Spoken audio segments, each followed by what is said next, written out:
everybody, one of our primary missions is to make sure that everybody understands what ranked choice voting is, how it works, so that you can help explain to other people how simple and easy it is that we could actually do it as a society. So tonight, we're going to kind of do that. We like to do a rank the stuff. We're going to rank something. So tonight, since it's the change of the seasons, we're going to rank the seasons tonight. So we're going to figure out which season will rule them all among us: spring, summer, winter, or fall. And there's a link here. I'm going to put it in the chat. I'm going to paste the link. And if you want to go to that link, you can cast your ballot where you will vote for rank your choices: spring, summer, winter, or fall. 1, 2, 3, or 4. And then let me paste my link in. Is anybody having any problem getting the link or getting to the voting site? Yeah. Were you able to copy it out of the chat, or did it? No, I just clicked on it and it didn't click anywhere.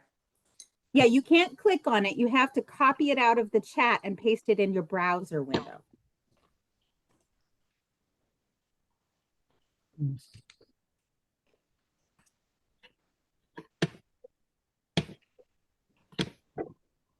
you need any, let's see, is there a way I can show can you show her how to do that?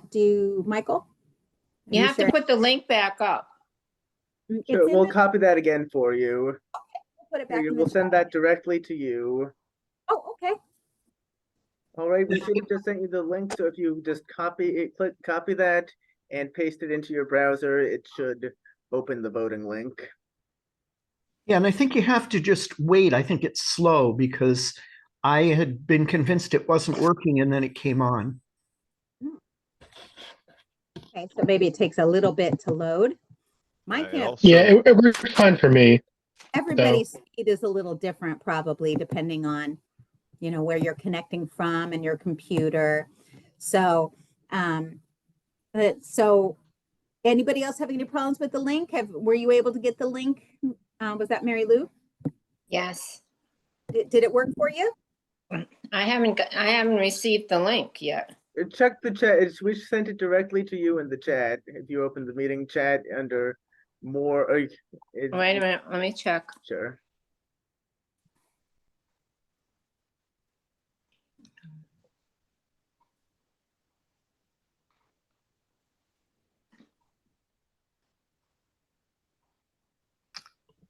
Yeah, we won't know who the people who are having trouble with it probably are gone. I'm not quite sure how Mary Lou is on, but is having trouble with it. But I'm glad she's here. Okay, no, I got it. So I clicked on it and yep. All right. So as everybody go ahead and do your voting, your first place, your second place, your third choice, and your fourth choice, and then you say submit. And then Michael is going to bring up the command center and show us the tallying of the votes. I missed that. Where do I vote? Oh, in the chat. There's a link in the chat. All right, thank you. All right, so we'll just hide this for a second to give you a chance to vote. Yeah, because I don't see anything in the chat. We can resend. I'll resend that directly to you. You, Sandy. To my email? Or No, to the meeting chat. Yeah. Bring up the meeting, the Zoom. Here we chat, go. The bottom of the screen. Yeah. Okay.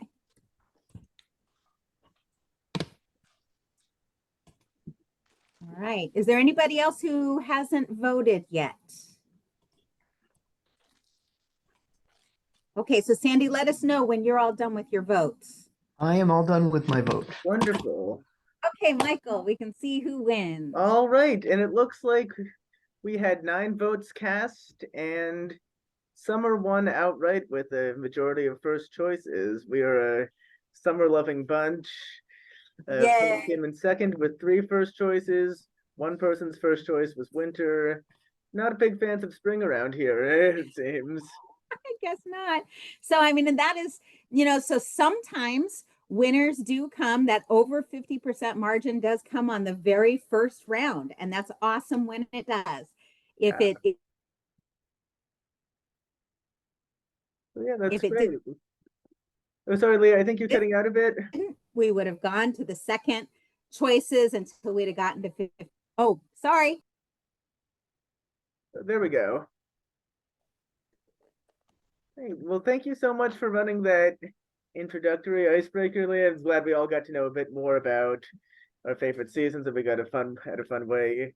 Oh, well, lovely. Here's Dante to try out ranked choice voting. I think we'll move on now with some big picture updates to talk about, some exciting things we've been up to for the last month or so. I think I want to start off with supporter signups. This is the live outreach team that Ron has been doing a ton of great work with. Dante's been doing some work with him. If Liberty, who wasn't able to join us on the call tonight, she's been very enthusiastic about it as well. Fantastic live outreach team. We've signed up over 120 ranked choice voting supporters so far in September alone, which is we're only 2/3 of the way through the month. That's by and large the most we've signed up in any one month since we've started. If you look at it the last few months, we've grown exponentially from about 40 supporter signups in July to about 80 in October and August rather, to now already 120 in September, a month which is only 2/3 of the way through so far. In terms of cumulative signups, we're over 300 total supporters.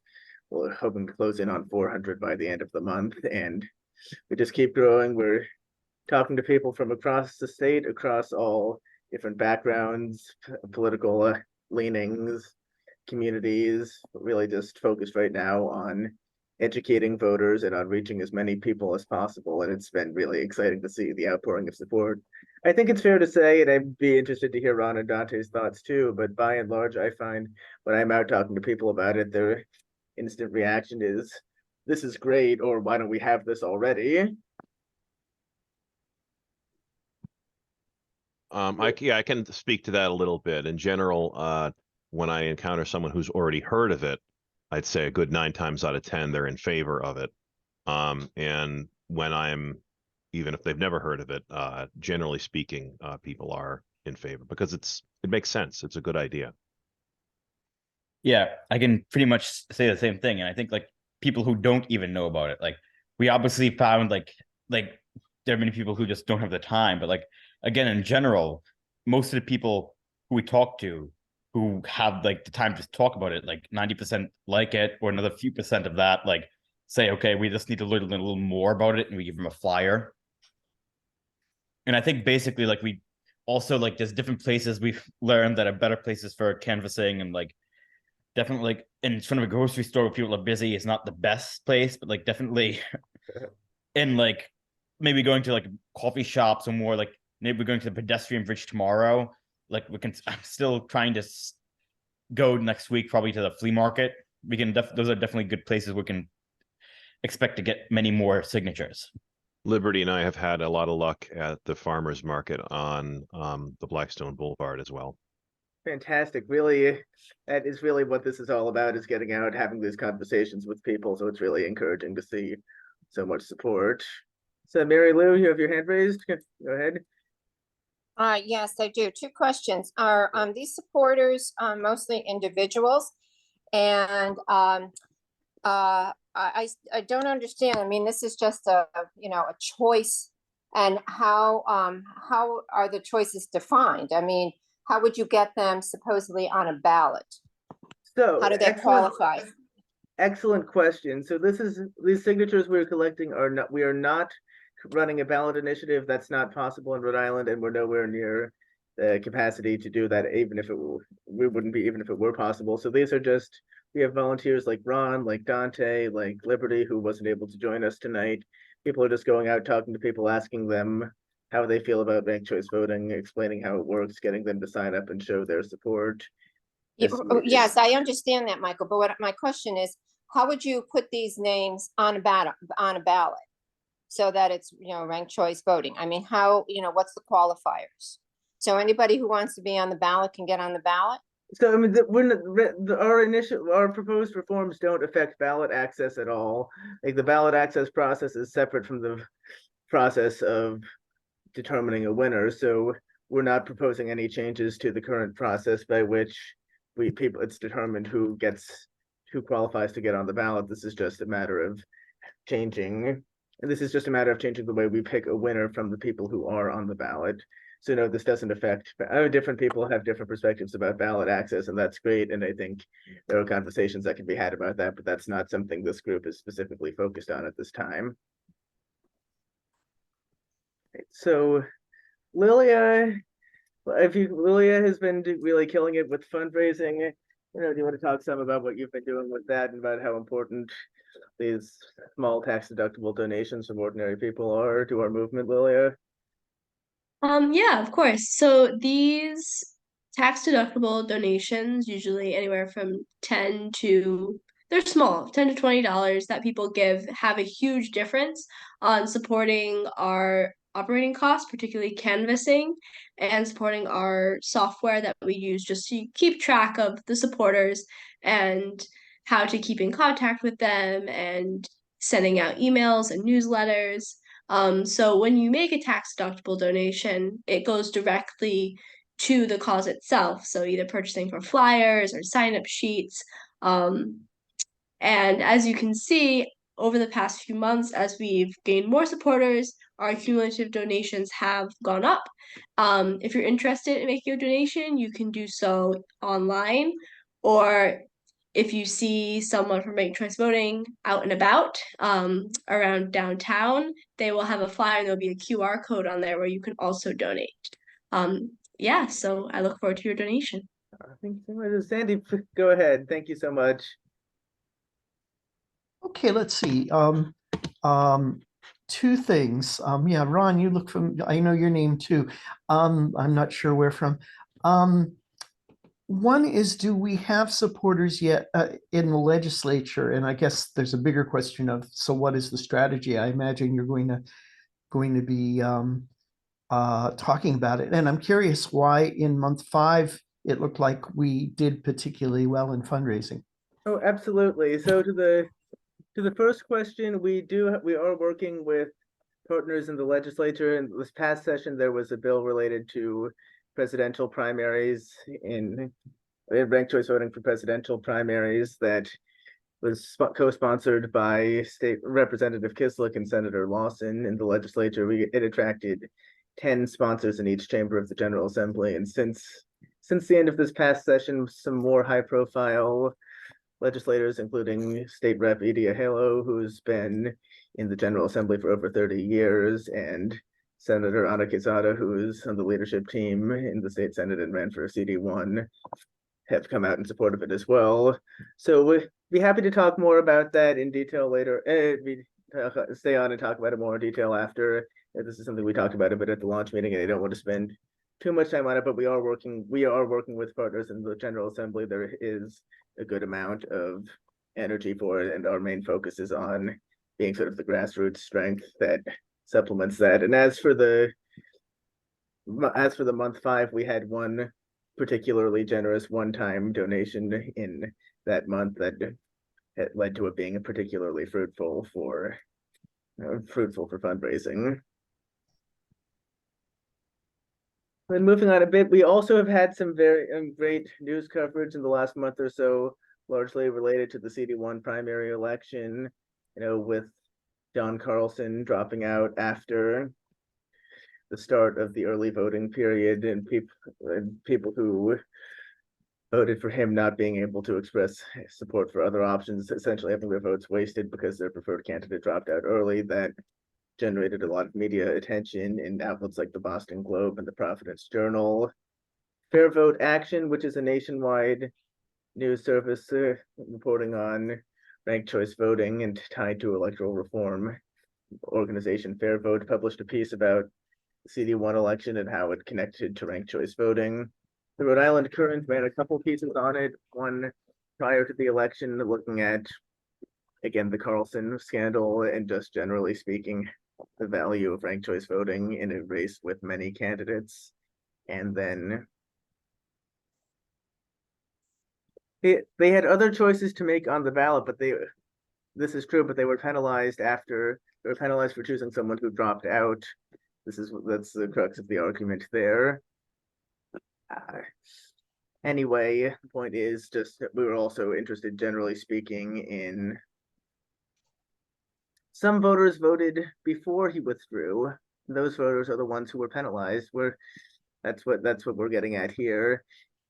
Anyway, the point is we've received a lot of favorable media coverage. We had folks who were featured on Channel 12 News and on Matt Allen's talk show. So really some great publicity for us over the last month or so. I think now I'd like to spend like I have a couple minutes or so from each of our amazing team leaders talking about what they've been working on over the last month or so.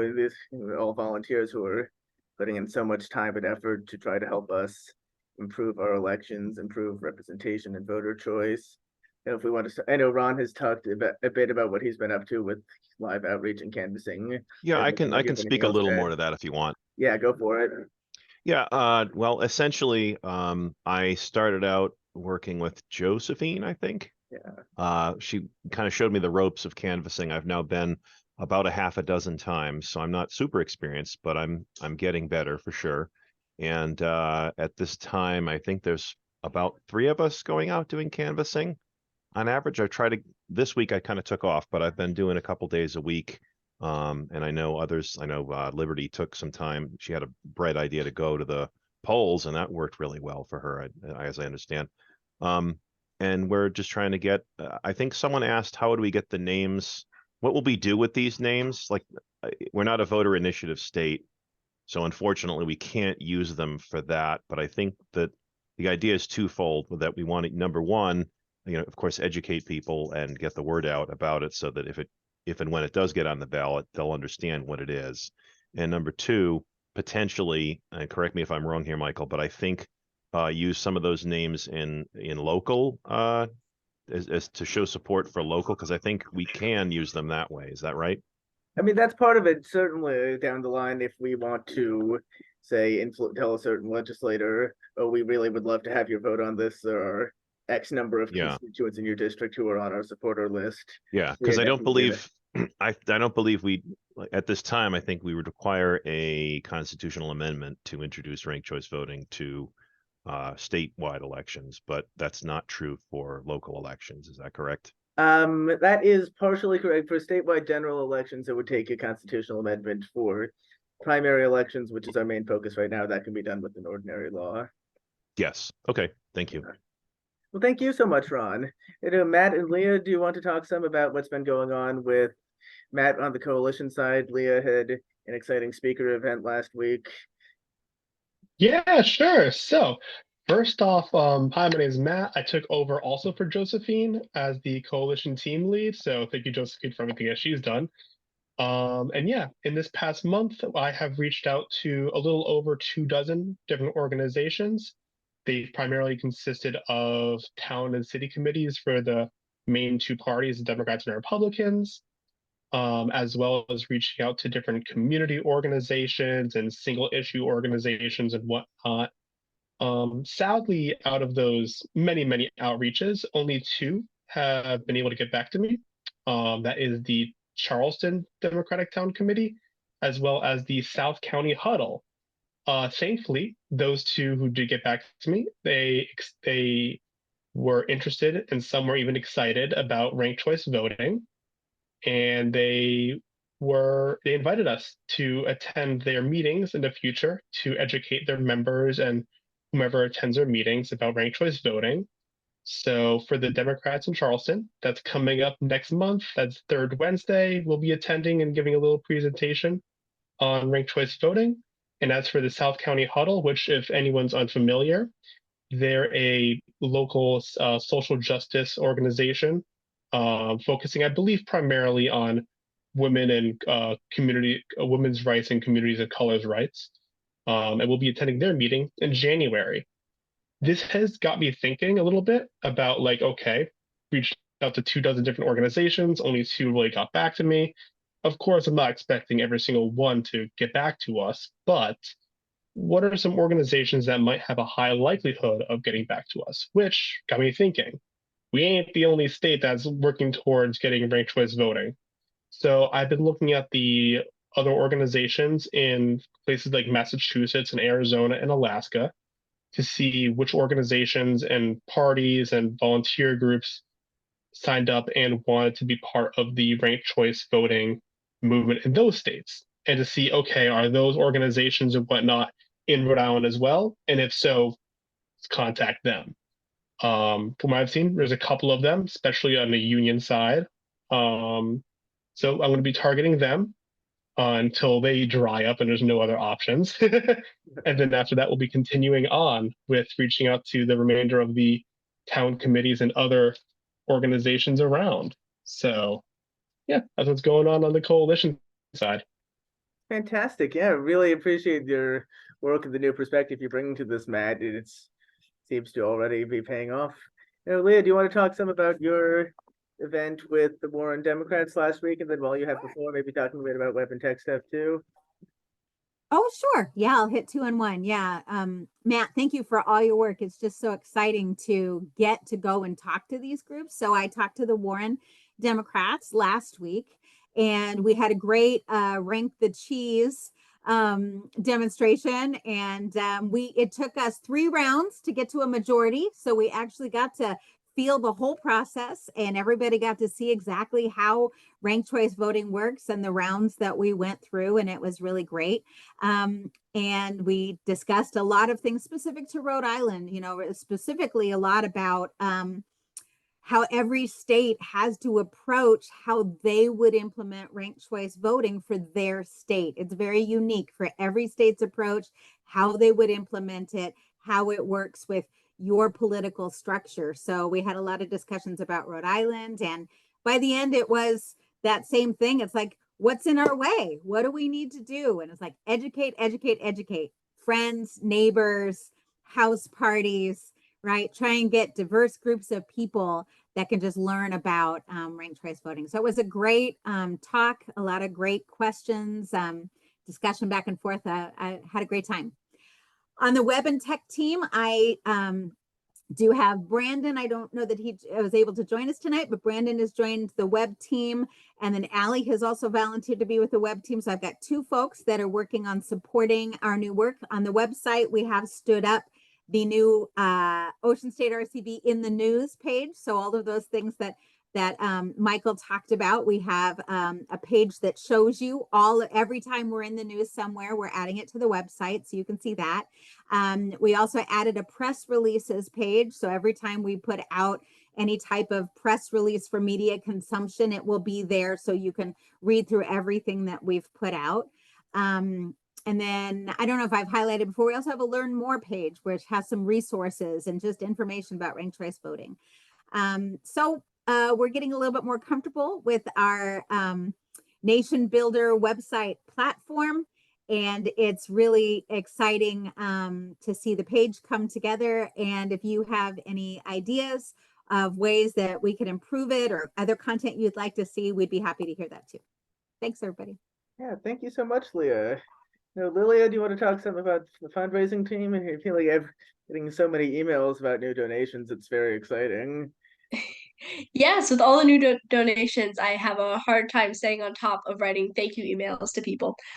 So the fundraising team, primarily what we do is we ask people for donations, and we try and incorporate that into the canvassing process as well, on the web page, on social media, and also, and after asking people and they do donate, thanking them and keeping them in contact and telling them where their money is going as well. So we'll do so right now I'm in the process of launching a fundraising campaign on social media, hopefully beginning of October, as well as working on trying to revamp the website page for it, just to make it a little bit more user friendly and attractive to people, and as well brainstorming new strategies for fundraising, and just trying to put together a financial report as well to send out to our supporters, just so they have an idea of what they're doing. So if you're interested in helping out with any of that, and I also am looking for a deputy fundraising team leader, yeah, hop into my breakout room and I'll have a chat with you. Thank you so much. No, I think it would be good for us. I think our main presentation we wanted to, or our main focus we wanted to talk about tonight, not necessarily the longest portion of the event, but something sort of distinctive for this month we wanted to do was talk a bit about the CD1 election and how things might have played out, primary elections and how things might have played out differently with ranked choice voting. So we'll spend a bit of time talking about this. Then just to give you a sense of what's to come, we'll go off into each of our teams. We'll have a bit of time where you can talk to the team leaders about what they're working on, learn how you can get involved. Then we'll come back together and wrap it up.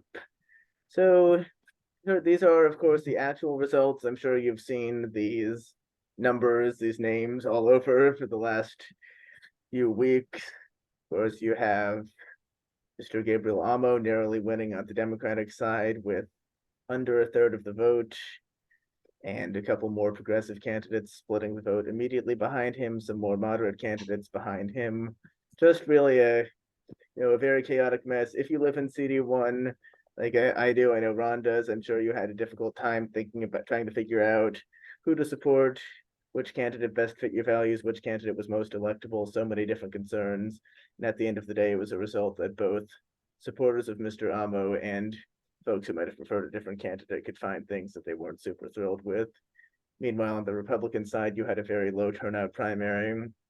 Colonel Gary Leonard won almost every single precinct in the district, and there was very little attention paid to it, largely because it was assumed that whoever won the primary would go on to be summarily defeated, which also, well, obviously we can't say for sure, and of course we are a nonpartisan group. We're not taking any stances on any of these candidates, but it certainly seems as though Colonel Leonard is in for a hard time at the general election.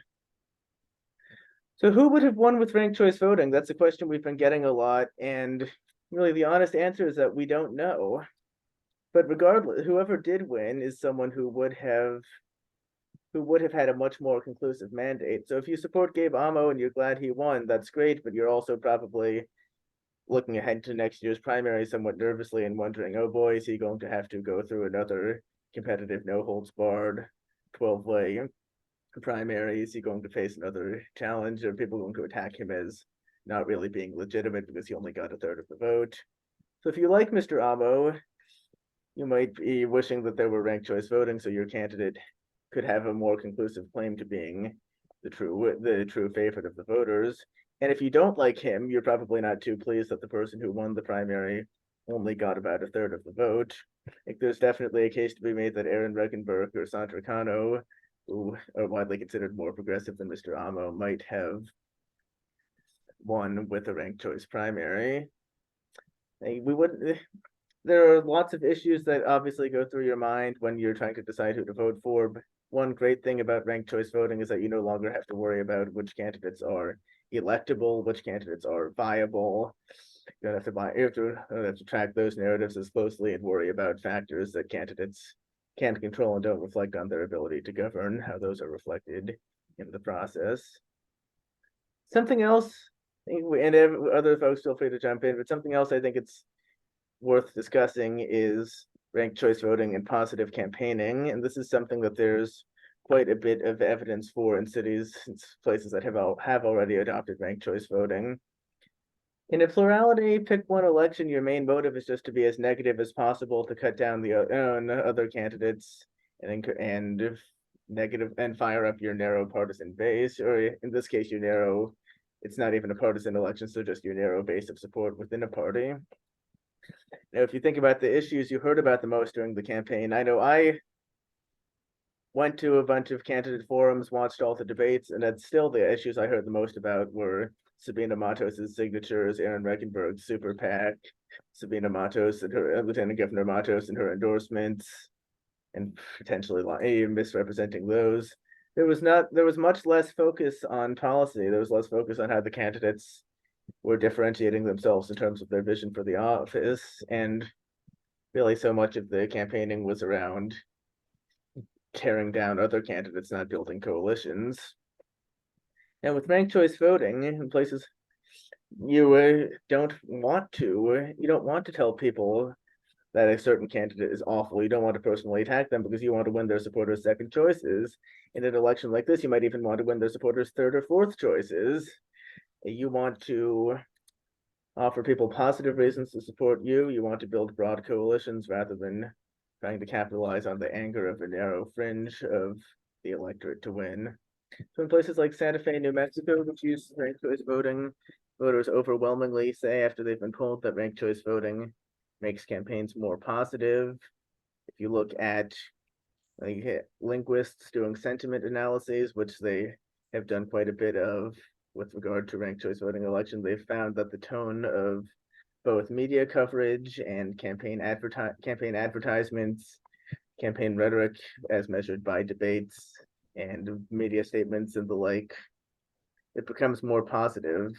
It won't single-handedly eliminate all negativity or toxicity from politics, of course, but it really will help. It really will help voters. Puts voters first, and it returns the focus to issues and values rather than personal sniping. And I think it was sad that this election where this primary where the national spotlight was really on Rhode Island for once really showed in many ways the worst of what partisan primaries have to offer, instead of allowing us to focus on the great ideas and visions that all these wonderful people running for office will bring to the table. It's also not directly related to how ranked choice voting would have impacted the primary, but I also think it's worth noting that 9 out of the 12 candidates in the field on the Democratic side supported ranked choice voting. For the Democrats, it was everyone but Rep. Stephen Casey, Mr. Alan Waters, and former Rep. Spencer Dickinson supported ranked choice voting. 5 of them attended our launch event last month. It was Mr. Amo, Ms. Beauty, Senator Cano, Senator Quezada, and Councilman Godsolves, and then 4 more, Mr. Carlson, Lieutenant Governor Matos, Mr. Regenberg, and Mr. Burbrick expressed support for ranked choice voting at the Rhode Island Public Radio debate shortly after. So this is something that even candidates who are running for office who recognize that it would make the challenge of winning even harder were willing to embrace, because they knew that it's time to put voters first. It's time to focus on issues. Candidates don't like negative campaigning. Voters don't like negative campaigning, but we have to change the incentives to move past it, and that's what ranked choice voting does. But I know I've been talking for a while. Anyone have any thoughts on that? Comments before we move into breakout groups? Oh, I see in the chat, Ron says we have to, exactly, Ron, we have to change the game. We're not, as long as we keep the rules and incentive structures the same, nothing's going to change. Yeah, when I was talking to the Warren group, one of the most fun parts of the conversation, we're like, can you envision what campaigning could look like? Right? So if you're campaigning for one candidate and you are going down the street and you see a house with a different candidate's yard sign in their yard, the old, the mentality pre-ranked choice voting is, well, skip that house. You're not getting their vote, right? But now it's go to the door and say, hey, I'm glad you're supporting that candidate. Do you know that we agree on this issue and this issue and this issue? So, hey, maybe I could be your second choice. It just completely reframes the conversation. And just to envision that we could look for places of alignment, in addition to our uniquenesses, right? So candidates need to point out how they're unique, but then they're also going to look for ways that could also show how they align with others that could also lead to more coalition building, I think. So imagining that it could be different, I think, is very powerful. That's fantastic. And that's such a great point that Leah brings up, because candidates have to distinguish themselves. You have to have both depth and breadth of support to win a ranked choice election. Like someone who's just a milquetoast, everyone's second choice candidate won't make it out of the first round because no one feels strongly about him. So you have to take a stand. You have to be strong and appeal to a core constituency, but you also have to build these broad coalitions, and that is just really going to transform our politics for the better. I think as a voter, for me, it keeps things, as you're saying, it keeps things on the positive. And as it stands right now, ironically, it's in a primary, especially the candidate who most aligns with any given candidate that they're going to have to savage the most negatively because they're trying to steal that person's voters from them, and they know that guy, you know, matches my beliefs the most. So that's a weird little quirk of how we do things now that I think we'd be better off without. Absolutely. Yeah, I hope this was helpful. I hope this was we all got something out of that. At this point, at this time we're going to. This is I can open up breakout groups for folks to find their teams and learn more about what they are doing. So if you're interested in live outreach and canvassing with Ron, please go to room 1. Coalition and speakers, we're going to have Matt take that one. Please go to room 2. Oh, I'll let me open the rooms. So room 1 again is live outreach and coalition with Ron. Room 2 is coalition and speakers with Matt. Room 3 is fundraising with Lilia, and room 4 is web and tech with Leah. And if you're having trouble joining a room, please let me know and I will help you. I will help assign you to the room in which you're interested.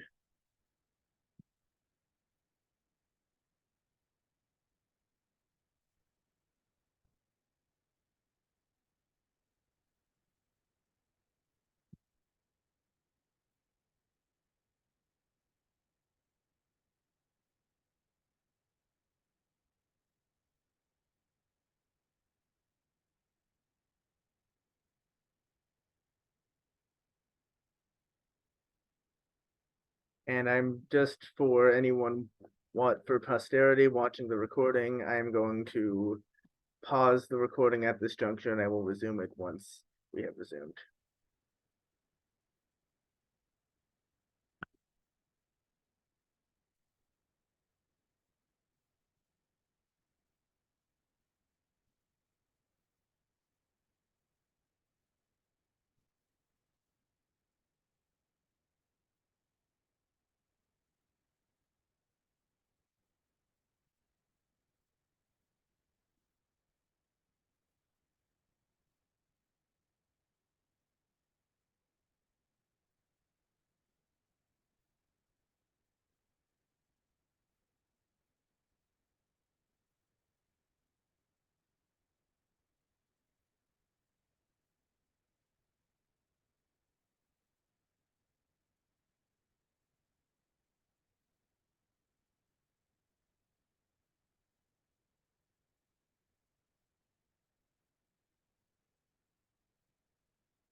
Probably Back under.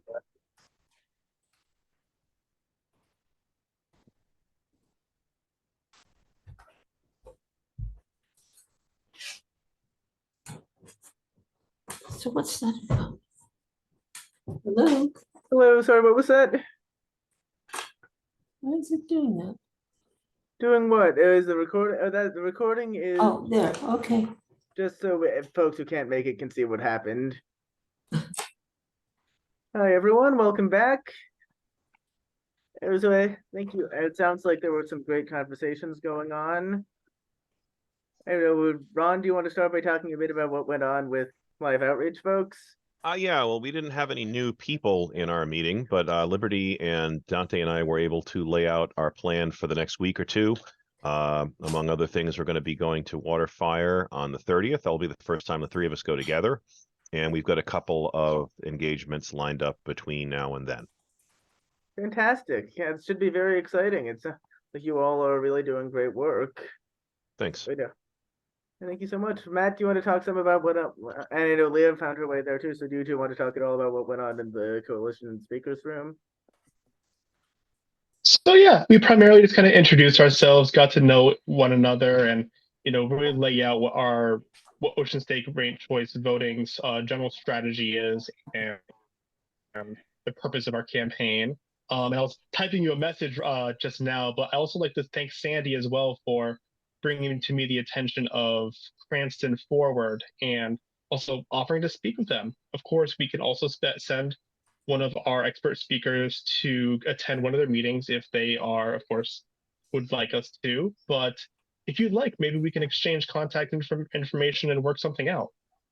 So that's basically what we just discussed in our little breakout group. So thank you, Sandy and Mary, for joining us. Fantastic. Sandy raises a very important question in the chat. What are we doing to make sure people of color are engaged with this from the get-go? And that is really something fascinating. That is essential to any group or any movement, but essentially something like this from the get-go. We're really trying to make sure that we focus on reaching out to and partnering with groups, especially ones we have existing relationships with. Like, we are part of the Common Cause of Rhode Island Voting Access Coalition, and through that we partner with groups like the Providence branch of the NAACP. So we're really trying to partner with folks we already know through those organizations and who are really strong community leaders to work with them, think about the best ways to engage with their communities, because this really is about representation for everyone, and we have to be sure that we're being very thoughtful and intentional about how we reach out to all folks, especially members of marginalized communities. So obviously that's a major weakness of our group right now. You look at the people leading it, you can see that we are not as it stands, a group that is representative of all Rhode Islanders. But yeah, that's something that is something we are really working on, intentionally prioritizing and reaching out to bring more people, to bring a more diverse group into our leadership team, and doing it in a way that's really thoughtful and intentional, that's focusing on actually valuing people and not just tokenizing them or treating them not treating them without respect they deserve. I know one person who is fantastic. We talked closely a couple times with Harrison Tuttle, who is the former director of the Black Lives Matter Rhode Island PAC. He's interested in getting more involved. Diego Tomas, Reid Morley, who was an independent candidate for Providence City Council and was one of the leaders on Ana Quesada's congressional campaign, is also interested in working with us to strengthen our outreach to Spanish-speaking communities.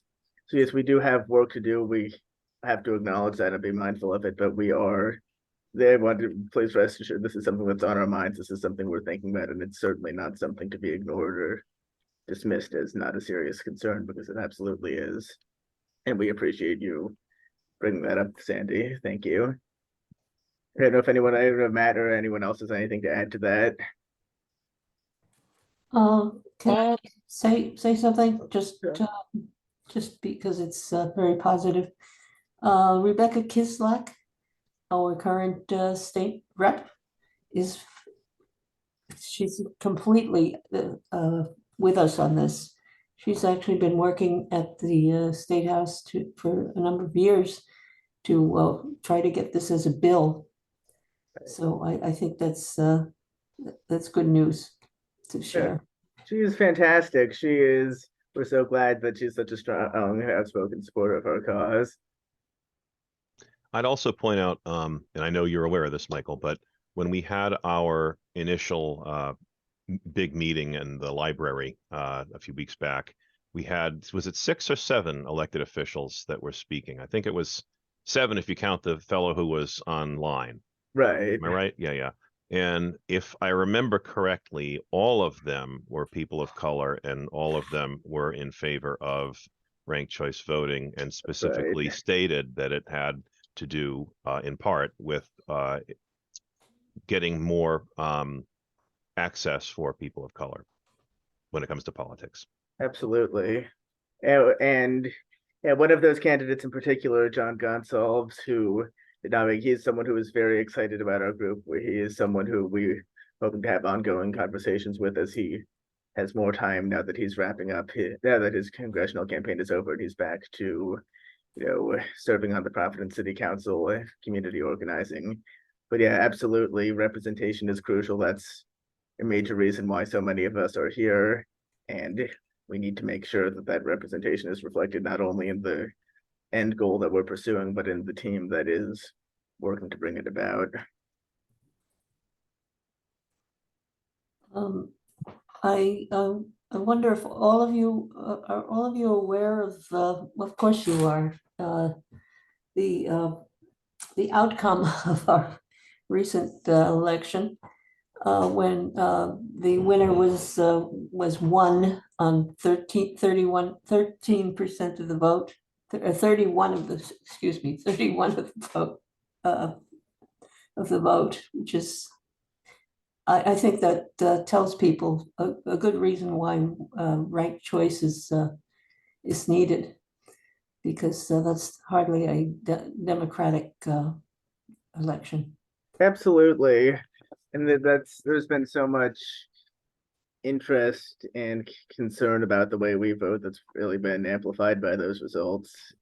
So yeah, this is a great time, and we should really take advantage of this moment of frustration with our current electoral system to strengthen our calls for ranked choice voting. If I actually have a question for Sandy, if you don't mind. Does she see have like you have much experience in campaigning and active in general? Would you happen to have any advice for us on how we can, in a very genuine manner, incorporate communities of color as well as LGBTQ folks and communities that need more representation? How can we, as an organization, reach out to many of these particular groups we don't currently belong to? Do you have any advice at all, or? I missed the very last thing you said, Matt. The very last Sorry. sentence. Basically, I was asking if you have any advice for how we can incorporate communities that none of us currently belong to in a genuine manner. Yeah. Well, I think what I've seen work is showing that we are supporters of their struggles, and being present and active in their struggles, I think, is the starting point. And I think really working hard to get some, and I don't know what everybody's background is here. For all I know, some of you may consider yourselves people of color, but really pursue getting some of the people on board, public, visible. It's great to hear that Harrison is involved, and I know that it sounds like several of the people who ran for Congress who are people of color are also good people to see whether we can get them to be active now. The key thing is it's good that we're doing this early, because if once you have an organization that looks all white to people, it's going to be much harder to draw people in than if you reach people right at the beginning. Absolutely. That's just so important, and we really appreciate your advice and advice that other folks might have on how we make sure that we're creating a representative and inclusive organization at the start and going forward. But unless anyone has anything else to add, let's move on to our next meeting. Will be Tuesday, October 17th. We'll again have a Zoom option for folks who are interested in joining, but we will be back in person at the Warwick Public Library, where we had our kickoff event last month. So we'll be sending out more information about that shortly, probably in our next email. We really want to thank you again. I know we're getting close to an hour. We want to be respectful of everyone's time, but I want to thank you all so much for being here, sharing your perspectives, and for really everything you're doing to support our organization. Happy to stick around if anyone has any questions. Otherwise, I think that's it. If our team leaders could just stick around for a minute, that would be great. But everyone else, thank you so much and have a really great night. Thank you so much for joining us. Thank you, everyone. Thank you.